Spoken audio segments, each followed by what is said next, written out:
જીવનધારા વૃદ્ધાશ્રમ તારીખ 3/8/24 રોજ આજે ખાસ સિંગલ ચાઇલ્ડ કે અત્યારના જે લોકો કે એક દીકરો અથવા એક દીકરી અને એક દીકરો અથવા એક દીકરીનો જે હાલ જે ચાલી રહ્યું છે કે એમાં તેઓ સંતોષ માનતા હોય છે, પરંતુ હું વૃદ્ધાશ્રમ ચલાવું છું, ઘણા બધા કેસીસ મારી જોડે આવતા હોય છે અને એમાં ખૂબ જ ઊંડાણથી મેં જોયું કે એક દીકરો અથવા એક દીકરી હોય એ લોકો એમના જીવનમાં જો કોઈ એજ્યુકેશનમાં અથવા તો કોઈ જીવનમાં ક્યાંક નાની મોટી જો ચઢ ઉતર થાય તો એમાં અમુક પર્સન્ટેજ ક્યાંક ડિપ્રેશનમાં આવી જાય છે, અમુક હતાશા અનુભવતા હોય છે, કેમ કે તેમના સમકક્ષ તેઓ માતા પિતાને અમુક વાત કરી શકતા નથી.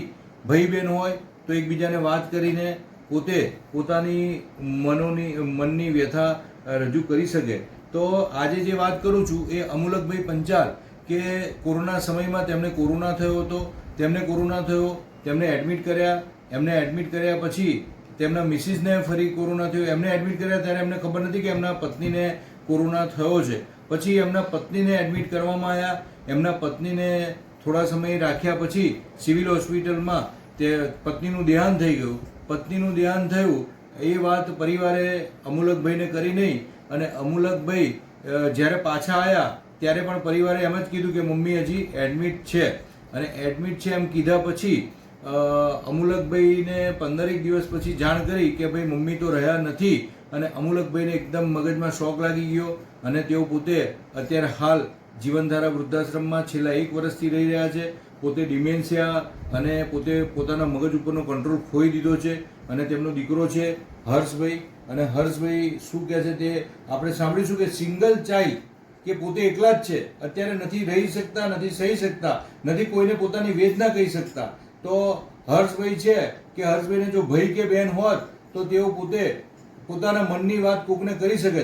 અત્યારે એકલા જ પડી ગયા છે, પપ્પાને મૂક્યા છે અને પોતે અંકલેશ્વરમાં અત્યારે હાલ શિક્ષક તરીકે ત્યાં નોકરી કરી રહ્યા. શિક્ષક છો કે પ્રોફેસર? શિક્ષક તરીકે ત્યાં નોકરી કરી રહ્યા છે. હવે અંકલેશ્વરમાં છે, પપ્પા અહીંયા છે, અને આખા પરિવારમાં જો અત્યારે કોઈ એમના ભાઈ બહેન હોત તો થોડો ઘણો એમને સપોર્ટ થાત.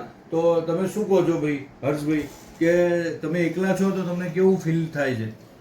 સાહેબ, મારો એક મેસેજ રહેશે કે દરેક પેરેન્ટ્સ પોતાના 2 બાળકો તો ઓછામાં ઓછા રાખે, જેથી કરીને બંને બાળકો એકબીજાને સહાનુભૂતિ આપી શકે અને જે ખરાબ સમય હોય તે દરમિયાન એકબીજાની સાથે રહી શકે. ત્યારે હાલ છેલ્લા 4 વર્ષથી હું સાહેબ બહુ જ હેરાન થઉં છું. હું એકલો છું અને મારા કહેવા માટે કોઈ નથી સાહેબ. એટલું સારું છે કે છેલ્લા 1 વર્ષથી જીવનધારા વૃદ્ધાશ્રમ મારી સાથે જોડાયેલું છે અને મારા પપ્પાને એ સાચવે છે, જેથી કરીને મને મારા પપ્પાનું થોડું ટેન્શન ઓછું થાય છે. પરંતુ હવે પરિસ્થિતિ એવી આવી ગઈ છે કે મારાથી સહન નથી કરી શકાતું. ના હું એ બાજુ રહી શકું છું, ના હું આ બાજુ રહી શકું છું, ના હું નોકરી છોડી શકું છું, કે ના હું પપ્પાને છોડી શકું છું. એટલે બધાને મારી એવી પ્રાર્થના રહેશે કે પોતે 2 બાળકો તો ઓછામાં ઓછા કરે છે.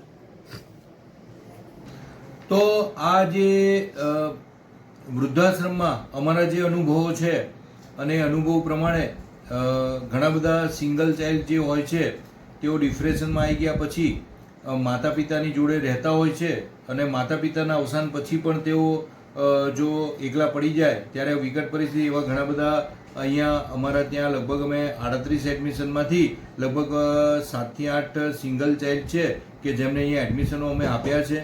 તો આ એક ગંભીર સમસ્યા છે અને સિંગલ ચાઇલ્ડ વિશે વધુ નથી કહેતો. અને કોઈને પણ આ વિડીયો એટલા માટે બનાવ્યો છે કે કોઈને ઠેસ પહોંચાડવા કે કોઈને પણ સિંગલ ચાઇલ્ડ વિશે આવું કરો જ એવું હું ઠોસ નથી કહેતો, પરંતુ આ ભયની જે વેદના છે તેમણે આજે મારી આગળ ઠાલવી છે તેની એક રજૂઆત કરું છું. અને આ આપણે એક સમજવા જેવો અને પોતાના જીવનમાં આના વિશે ગંભીરતાથી વિચારણા કરવા જેવો એક પ્રશ્ન છે. બસ જીવનધારા વૃદ્ધાશ્રમ પરિવારના પ્રણામ. અને અમુલકભાઈ અત્યારે હાલ ડિમેન્શિયાના ખૂબ જ ગંભીર રીતે શિકાર થયેલા છે. તેમને અલ્ઝાઇમર થઈ ગયું છે, પોતે પોતાની ઉપરથી હવે કંટ્રોલ ખોઈ દીધો છે, અને અત્યારે હાલ તેઓ જીવનધારા વૃદ્ધાશ્રમમાં જ રહી રહ્યા છે. જીવનધારા વૃદ્ધાશ્રમ પરિવારના પ્રણામ. यूं डरते नहीं हैं, ऐसे बच के सच से गुजरते नहीं हैं.